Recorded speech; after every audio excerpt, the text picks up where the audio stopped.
Oh, time. We're going. Live. Okay. Well, hello. Live. Hi, everybody. Hey there. Happy Friday and happy Valentine's Day. It's a Valentine's Day edition. Yes. Yeah. So we thought it'd be fun to help you show some love to your vagina this Valentine's Day. We were inspired by the vagina. Yeah. Because we don't always talk about it, but the pelvic floor, does serve many functions. Yes. Like keeping things in there. Keeping everything up there. Totally. Yeah. But also sexual function. Yeah, 100%. Yeah. And for those who are pregnant, childbirth. Yeah, there's always that. Keeping things up. Yeah, and then letting them out. Exactly. And that's like, okay, while we're mentioning letting them out, it really does involve, affect and is affected by elimination too. So a healthy pelvic floor that can move up and down. We always talk about core strength. I think everybody knows we talk about that. But it also means being able to like evacuate the building properly. Like, having a proper, comfortable pee and also not having it come out when you don't want it to come out. And same thing with the number two, being able to go number two comfortably and know that it's all out and not have that be urgent feeling too, right? Absolutely. And I think I know the two can affect each other. So if you do have, a backed up system, like you're not as regular as possible, then the muscles can respond to that and be a little bit more tense. So we're going to be talking about tension today in the pelvic floor. You maybe have gone to a physio and they've said, things are really stiff and tight down there.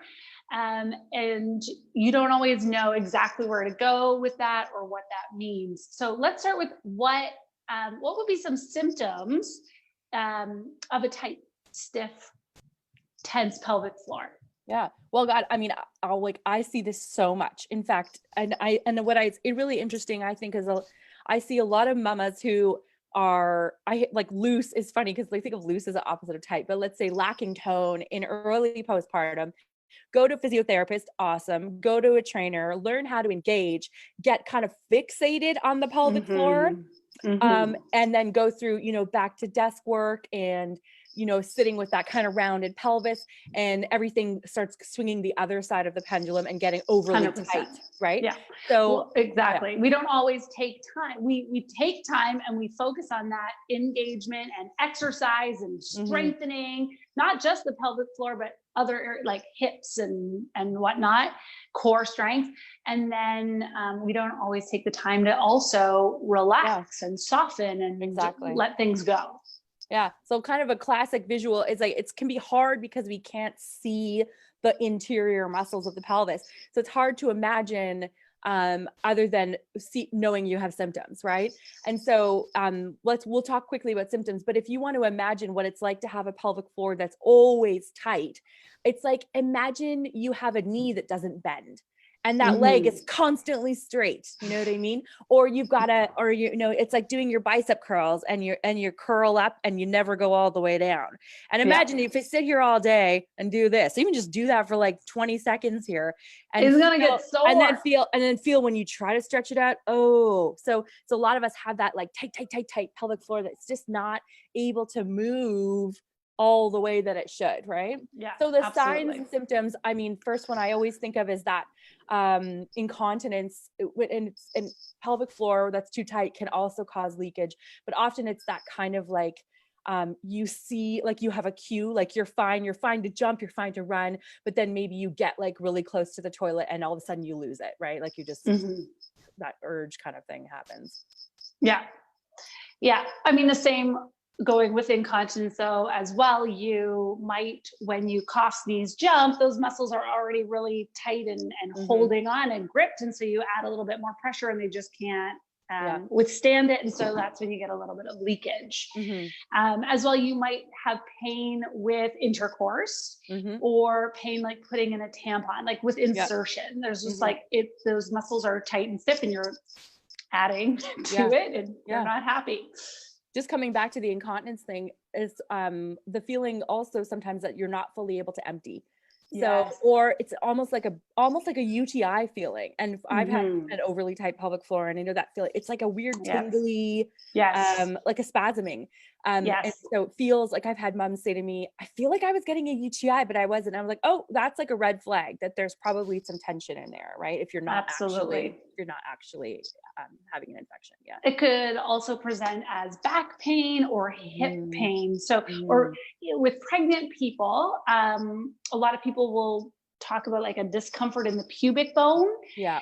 And so I Or the constantly, that's groin. again, exactly a little bit of a Mhm. red flag of like, what's going on internally? And you should probably Mm. check that out. So if you're having like nagging SI joint or like in the hip joint, then that might be a good place to check in and see what's going on internally in the pelvic floor. Exactly. So whether you are experiencing symptoms actively right now, or you're just someone listening to this because you're interested in having optimal core and pelvic floor function, whatever is the best you can do with your muscles and your body, we want to talk to you about how to release, because even really, really savvy moms, we find it's harder to release sometimes because we're so used to gripping, Absolutely. right? We're like tight Yes. down there, we're stressed out. So Laura and I are going to go back and forth and share a couple of our favorite visualizations, visual cues.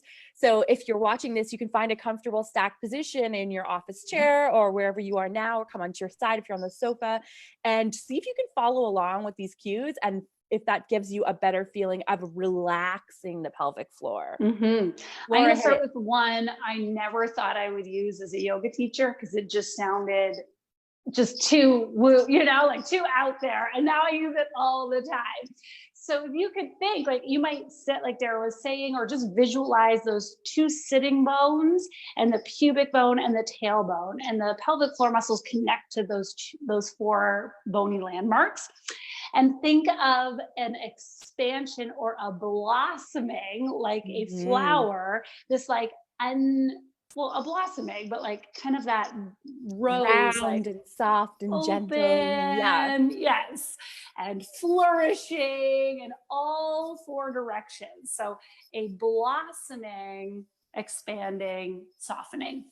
You know what, I find that blossoming cue is really effective, and there's some good research about the back of the pelvic floor. We always worry about, oh, I'm going to pee myself, I have to tense up, and we focus on like the urethra, the pee muscles and the vagina, but the rectum, the anus, those muscles get really tight, especially if we have that like bum tucking habit. So blossoming is a really effective cue for your anus. So try that. Inhale and blossom your butt cheeks, blossom your anus. Oh, I love that. So great. Blossom your anus. # blossom your anus. Okay.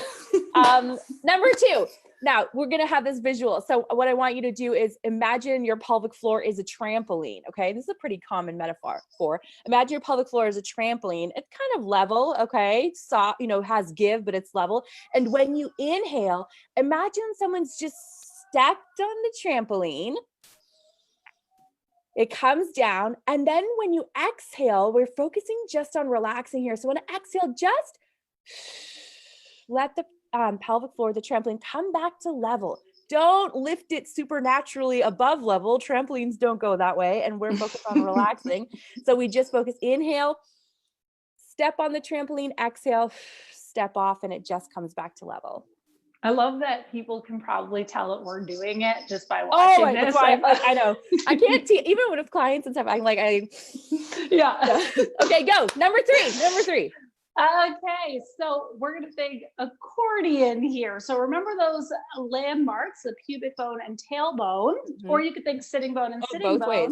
Yep. Yeah, both ways. And just think of that. You know how the accordion like opens and then draws back. And there's like that give, and you can kind of picture that like unfolding and expanding, and it's filling up with air. That's actually that's actually an accordion works, right? It's filling up with air. My mom plays the accordion, and I think it's hilarious. And for sure, she's going to watch this. Yeah. And it's both hilarious and amazing, Mom. That's a great one. And yeah, like you said, it can be imagining an front accordion to back. from the clitoris to the tailbone, or from the sitting bone to the sitting bone. Okay, final cue. So we had to review the blossoming, especially think of blossoming the back of the pelvic floor, blossoming the tailbone, the butt cheeks. And then we had the trampoline. Inhale, it comes down. Exhale, just comes to level. Then we had the accordion. And then the final one, there's a little detail here, but this is a good one to close your eyes and imagine if you could put your feet up on something or lie on your side at night, maybe in bed, and imagine your pelvic floor again is on, we're like, it's like a condominium building. Okay. And your pelvic floor is in the lobby of the condominium building. All right. And when you inhale, drop the pelvic floor down the elevator into the parking garage. And when you and all the detail here, and when you exhale, back to the lobby. Back to the lobby. Don't go up the elevator, because if you're really focused on inhale, you do want to get back to that fully relax, fully lift. But you might want to spend, if you have symptoms of a hypertonic pelvic floor, or someone's told you have symptoms of a hypertonic pelvic floor, you might want to just focus on the relaxed part by itself for a while, right? Absolutely. Yeah.